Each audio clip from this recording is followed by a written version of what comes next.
Por eso me parece tan importante este acercamiento con un sector social que también se plantea pasar a otra dinámica en un marco en el que estamos recién comenzando. Y que, pues, en primer lugar, muchas felicidades por este esfuerzo. Para mí es un enorme gusto participar de este diálogo. Les agradezco en particular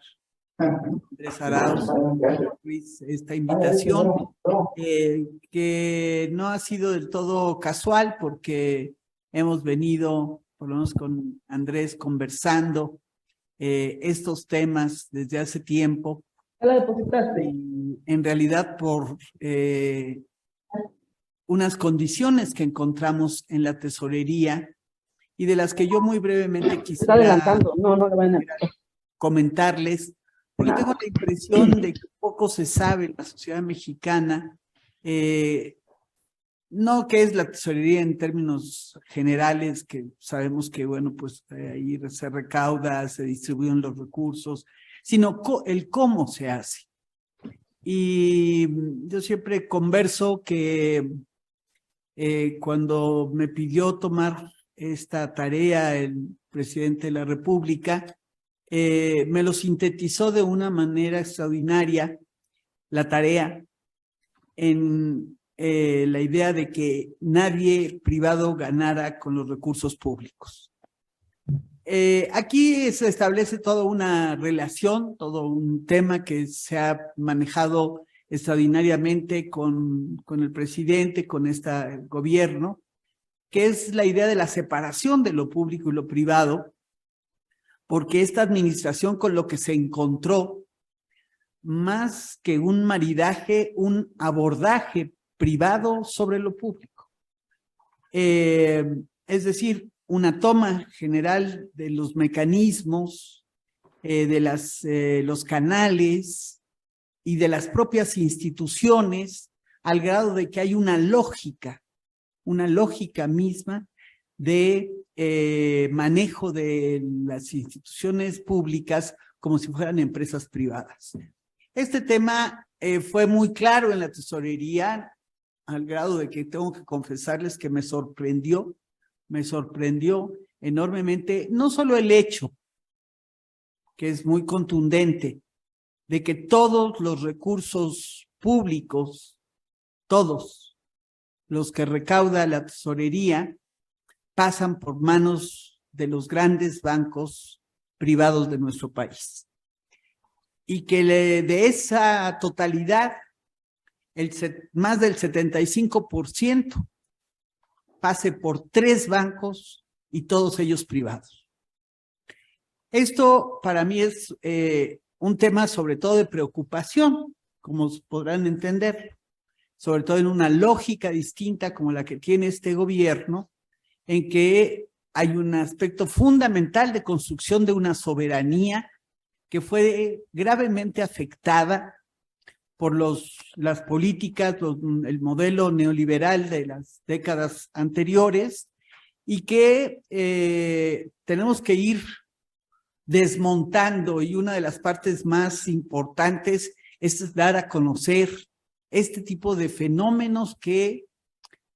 bueno, es lógico que no se conozcan porque son instituciones absolutamente separadas de la sociedad.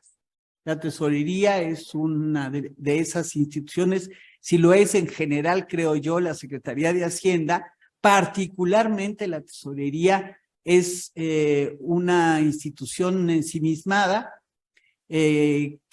el modelo tecnocrático diseñó como técnicamente una institución técnica, perdón, una institución técnica especializada en manos de eso, de técnicos y de funcionarios de élite, y no como una institución al servicio y que construye al lado de las otras instancias de la Secretaría de Hacienda políticas de otra naturaleza. Entonces, bueno, con este solo hecho de tener una institución cuya principal tarea o principales, porque no solo es con el ingreso, también es el mismo canal para la distribución de los recursos, ahora en mucha menor medida gracias a la construcción del Banco de Bienestar. Es un canal fundamental para una distribución por vías públicas de una parte importante del presupuesto. Pero aún subsiste en una enorme proporción la distribución de esos recursos por la vía de los mecanismos públicos. ¿Qué es lo que nos hemos propuesto? Y lo digo muy brevemente, pues es, en primer lugar, construir o reconstruir esta idea de lo público, es decir, de un cuidado de lo que es el recurso de toda la sociedad mexicana a través de otros mecanismos. Y en ese cuidado, en esa protección de esos recursos, que es la segunda gran tarea que me ha expresado el señor presidente, es que nos hemos topado en esa segunda gran tarea, nos hemos topado con una serie de dificultades que yo les transmito, porque son ya más de 2 años en las que después de un estudio cuidadoso y de un diagnóstico de lo que podía implicar este esquema, de lo que puede implicar este esquema de una cuenta única manejada por bancos privados, que nosotros llegamos a la conclusión de que teníamos que reconstruir esas capacidades de la tesorería, de realizar de manera directa sus funciones, con el propósito de que todo lo que va quedando, porque es un esquema de negocio bastante jugoso,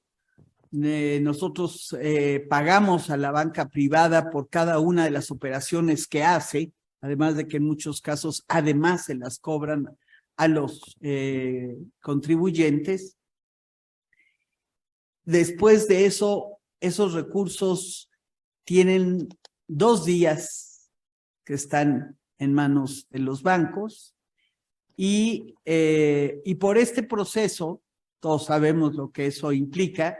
que estamos pensando en un volumen a lo largo del año de casi 5 billones de pesos, que pasan por 24 bancos y, como les digo, básicamente por 3 bancos. Ese jugoso negocio nos da a la tesorería unos pírricos recursos por interés calculados en un promedio El cambio de dólar, $30,000. Baja del mercado. Esas son las condiciones, esto no es casual, esto era el mundo neoliberal, hacer negocio con los recursos públicos, de vivir de los recursos públicos. Creo que además hay toda una historia construida durante el neoliberalismo de una banca que vino privatizada, después nacionalizada, etcétera, que fue No hay tortilla, pero se deja anoche. Ustedes recuerdan que fue bastante tortuoso en nuestro país y que finalmente dejó eso, las funciones de la banca en manos extranjeras y con un sentido absolutamente,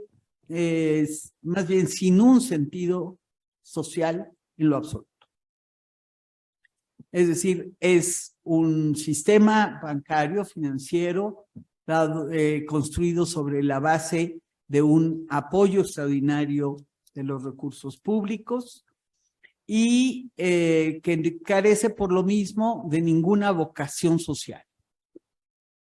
No se lo propone, no lo necesita y por eso efectivamente nos enfrentamos, no solo el sector social, sino también el sector público, a unas situaciones de exclusión y de no tener capacidad, insisto, para un manejo propio y que esos recursos sean estén en la posibilidad de ser utilizados de inmediato por la administración o el Estado, que no sea transparente su manejo. ¿Qué es lo que pasa en esos 2 días? Bueno, podemos suponer, porque todo sector financiero, no solo en nuestro país, sino en el mundo, está dedicado al gran negocio de la especulación. Entonces, bueno, este es un tema que hay que tomar en cuenta, que no existe en abstracto ningún esfuerzo como el que aquí saludamos, que es el de la gente, que tenemos un combate común que hacer por efectivamente hacerse de esos medios de pago que no tiene, o de recaudación en nuestro caso, que no tiene acceso actualmente ni siquiera la administración pública, es decir, la tesorería. No tenemos los mecanismos, los estamos construyendo y nos hemos topado justamente con el gran reducto vigilante de un esquema viejo que es el Banco de México. Este ha sido el elemento fundamental para que no se construya otra manera de funcionamiento o de cumplimiento de las tareas que tiene la tesorería, es decir, esta está obligada a pasar en el esquema actual por la banca privada. Y bueno, está esta administración en el estudio y el análisis de otros caminos, pero efectivamente no queremos dejar esta herencia, no queremos dejar estos mecanismos perversos, peligrosos en una situación de instabilidad financiera como la que vive el mundo actual, y que no es una cosa pasajera, es las dificultades de los bancos en el mundo, es algo evidente, no es que fueron estos y ya pasó, estos bancos que quebraron hace poco,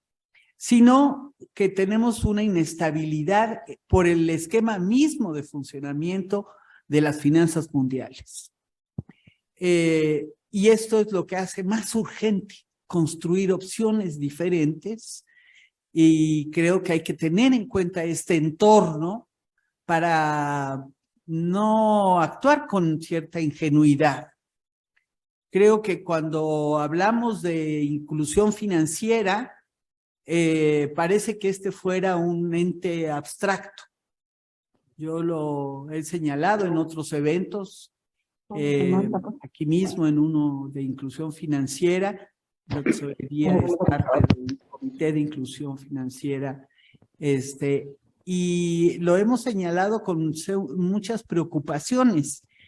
¿Y qué pasó con este gobierno que podía llegar y decir, no, vamos a pensar en otros términos de inclusión? Bueno, que no tenía las herramientas, porque el modelo en México de creación de la cuenta única de tesorería fue el peor. Fue una iniciativa del Banco Mundial y del Fondo Monetario Internacional desde los años 90 del siglo pasado, y tuvo modalidades en varios países de América Latina, incluso países tan neoliberales como Chile, que mantuvieron su banco junto al Banco Central, el Banco Nacional.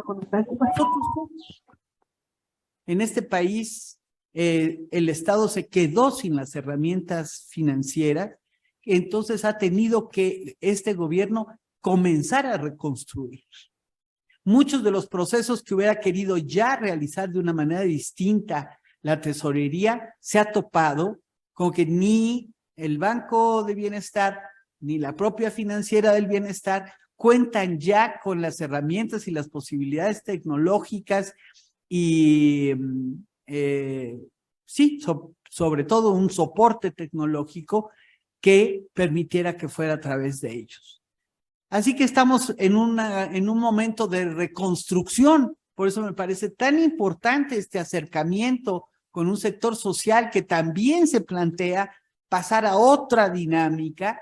y en la que tenemos entonces que interactuar sector público, todos los medios de desarrollo que tiene Financiera y el Banco de Bienestar,